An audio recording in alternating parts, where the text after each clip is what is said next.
Hello friends, answering the question from the last video, I believe that while Hitler at least had the courage to end his own life, Putin has looted the country clean and is now orchestrating genocide in the senseless, bloody war in Ukraine.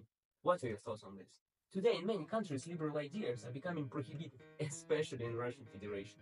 And it's strange to see how pro-Putin activists deriding liberals opposing the war label them as Russophobes and traitors to the country who don't care about their homeland. And these paid propaganda agents are convinced that they are the patriots, Putin's messengers. And did you know that Russophobia is the hallmark of the Putin regime? As much as Russians are oppressed in Russia, they are not protected anywhere else. Russia is the most Russophobic country in the world.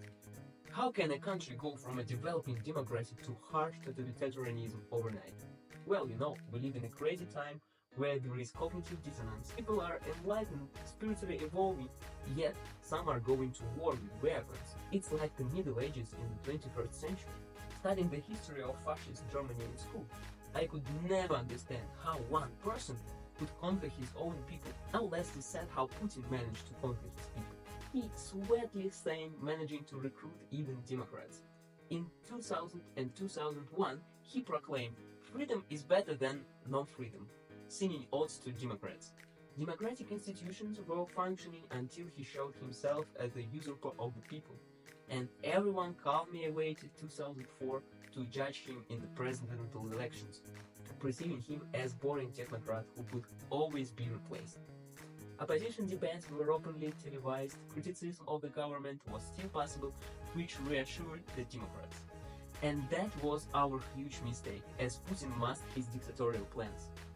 Putin did everything to not only show but also reap the benefits of colossal economical growth, which began as early as 1999 with 10% GDP growth in 2000 and 9.3% growth in real disposable incomes of Russians.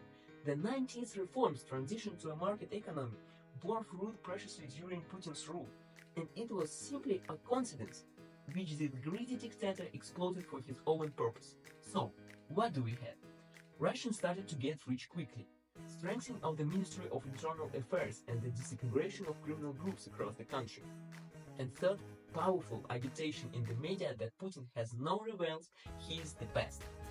In 2008, Boris Nemtsov published a report evaluating Putin's 8 years in power, critically assessing his 2 terms, which many didn't notice, citing economic growth during his tenure. In fact, it was a fortunate coincidence of the seeds sown in the 1990s, when people get rich they support the authorities, ignoring the facts of unreal corruption, turning a blind eye to the first signs of moving towards a totalitarian regime.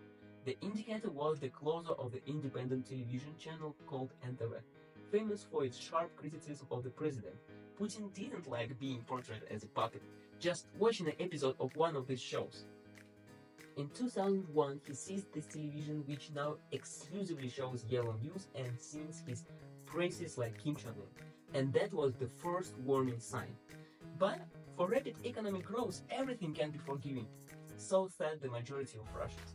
Relaxing Russians in their enrichment, Putin began a systematic seizure of power which happened so quickly that we found ourselves at this point of no return, which we are lamenting today. In the next video, let's discuss why Russians smile so rarely and what can drive those who agree to go to war. Don't miss it. Thank you for likes and supporting. Hope to see you soon. Bye.